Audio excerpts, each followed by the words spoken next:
The Democratic Party just learned the most expensive political lesson in modern history. You cannot win without Black America, and every desperate move they're making right now proves they finally understand that. Let me tell you something that should be obvious, but apparently needed a catastrophic election loss to sink in. The Democratic Party cannot, will not, and has never been able to win the presidency without the unwavering support of Black voters. And now, after their little experiment trying to court every other demographic while taking us for granted, they're scrambling back like a regretful ex who just realized what they lost. Look at the numbers, because math doesn't lie even when politicians do. In every successful Democratic presidential campaign for the past 50 years, Black voters have consistently delivered 85 to 95% of their votes to Democratic candidates. We're not just a voting bloc, we're the foundation of the entire Democratic electoral strategy. We are the party's most loyal constituency, and they just tried to see if they could win without prioritizing us. Spoiler alert, they couldn't. The 2024 election was a masterclass in political miscalculation. Democrats thought they could pivot their focus toward Latino voters, Asian American voters, suburban white women, and recent immigrants while putting Black issues on the back burner. They thought our loyalty was so guaranteed that they could invest their time, money, and policy promises elsewhere.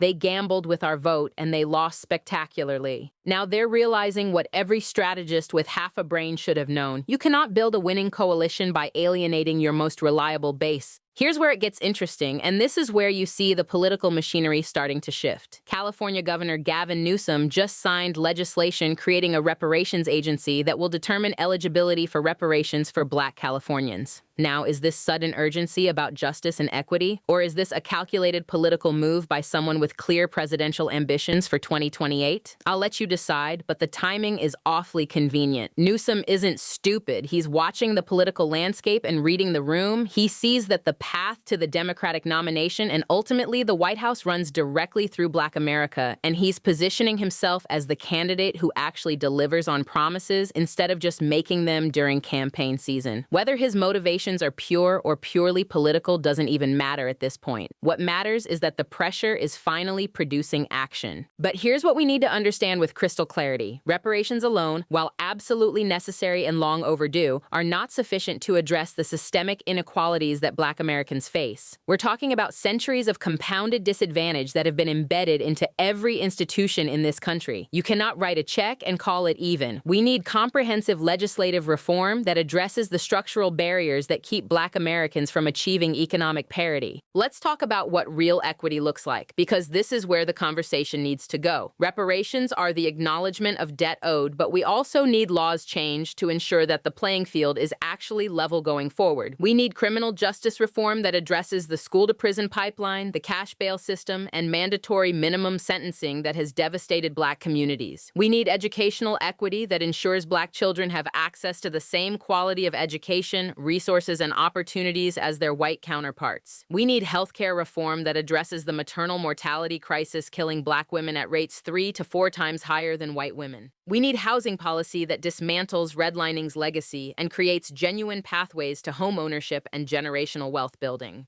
We need economic policy that addresses the wealth gap, where the median white family has nearly 10 times the wealth of the median Black family. We need small business support that actually reaches Black entrepreneurs instead of getting caught up in bureaucratic systems designed to exclude us. We need banking reform that stops the predatory lending practices that strip wealth from Black communities. We need environmental justice that stops placing toxic waste sites and polluting industries in Black neighborhoods. This is not a wish list. This is the bare minimum required to begin addressing centuries of systemic oppression, exploitation, and discrimination. And here's the beautiful part. Democrats need us so badly right now that we actually have leverage to demand all of this. Think about the political calculus from the Democratic Party's perspective. They cannot win the presidency without carrying states like Georgia, Michigan, Pennsylvania, and Wisconsin. And they cannot carry those states without massive Black voter turnout. In Georgia alone, Black voters represent approximately 30% of the electorate. And in the 2020 election, they turned out at historic levels and delivered the state to Democrats for the first time in decades. Black organizers, Black voters, and Black activism changed the entire electoral map. And what did we get in return? Performative gestures and empty promises while the party chased other demographics. The Democrats' attempted pivot to other voter groups was not just strategically foolish, it was insulting. The message was clear: we'll take your vote for granted while we invest our energy in communities that might be more persuadable.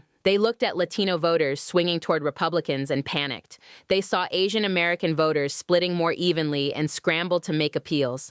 They watched suburban white women potentially moving right and redirected resources, all while assuming Black voters would show up regardless of whether the party showed up for us. But here's what they failed to understand about human nature and political loyalty. Loyalty is a two-way street. You cannot expect people to remain committed to you when you demonstrate through your actions that you're not committed to them. Black voters are not a monolith of unconditional supporters. We're strategic thinkers who have been voting for the lesser of two evils for decades while watching both parties fail to deliver substantive change. The apathy and voter fatigue in some Black communities isn't about political ignorance, it's about political exhaustion from being perpetually disappointed. The Democrats are now in crisis mode, and crisis creates opportunity. When people are desperate, they make concessions they would never make from a position of strength. This is basic negotiation psychology. The party knows that if Black voter turnout drops even 5 to 10% in key swing states, they lose. If Black voters start seriously exploring third-party candidates or simply stay home, the Democratic Party becomes a permanent minority party at the national level. This existential threat is why you're suddenly seeing movement on issues that have been too complicated or not the right time for decades. Newsom's reparations agency is just the beginning. Watch how many Democratic politicians who have been silent on reparations suddenly become vocal advocates. Watch how many policy proposals targeting Black economic empowerment start appearing in the next 2 years. Watch how the party's messaging shifts to center Black concerns instead of treating them as an afterthought.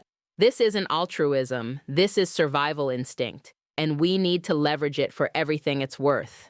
But we have to be smart about this. We cannot allow symbolic gestures to substitute for substantive change. We cannot let them give us a reparations study commission and claim victory while failing to pass actual legislation. We cannot accept photo opportunities and emotional speeches while material conditions in Black communities remain unchanged. We need to demand deliverables, timelines, and accountability mechanisms. We need to make it clear that our votes are not guaranteed. They must be earned through action, not just words. Here's the strategic approach. Identify the specific legislative priorities that would create the most significant impact for Black communities. Rank them. Create a scorecard for every Democratic politician based on their actual voting record and policy advocacy on these issues. Make it publicly available. Hold town halls where politicians must answer directly to Black constituents about what they've delivered and what they're committed to delivering. Stop letting them campaign in our churches and barbershops with vague promises of hope and change without concrete policy commitments. We also need to recognize that the immigrant pivot they attempted was particularly cynical. Immigrants, including Black immigrants, absolutely deserve humane treatment, dignity, and a pathway to citizenship. But the way Democrats tried to play different marginalized communities against each other was strategic exploitation. They thought they could trade Black political priorities for immigrant political priorities without losing our support. It was a calculation that assumed we wouldn't notice or wouldn't care. They were wrong.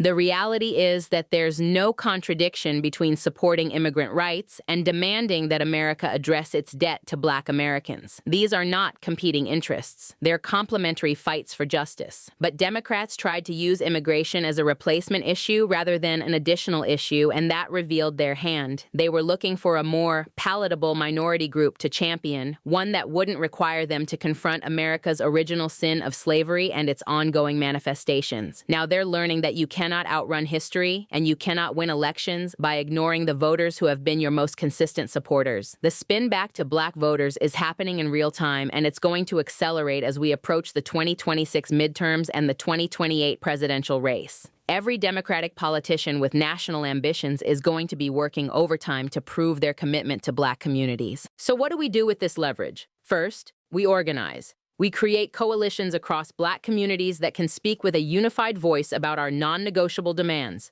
Second, we educate. We make sure every Black voter understands exactly what's at stake and what we should be demanding in exchange for our support. Third, we agitate. We make noise. We protest. We disrupt. We make it impossible for politicians to ignore us or take us for granted. Fourth, we legislate. We identify allies in Congress and state legislatures who are willing to actually introduce and fight for the bills we need. The bottom line is this. The Democratic Party is spinning the block for Black Americans because they have no other choice. They tried to win without us and failed. They tried to replace us with other demographics and failed. They tried to assume our loyalty was infinite and failed. Now they're coming back, and we need to make sure that when they do, they're bringing substantive policy change with them, not just apologies and promises. Reparations are necessary. Criminal justice reform is necessary. Educational equity is necessary. Healthcare justice is necessary. Economic empowerment is necessary. Environmental justice is necessary. All of it is necessary, and all of it is achievable if we refuse to settle for less than we deserve. The Democratic Party needs us more than we need them, and it's time we started acting like it. This is our moment. The political dynamics have shifted in our favor in a way they haven't in generations. We have leverage, and leverage only works if you're willing to use it. So let's be clear about what we want,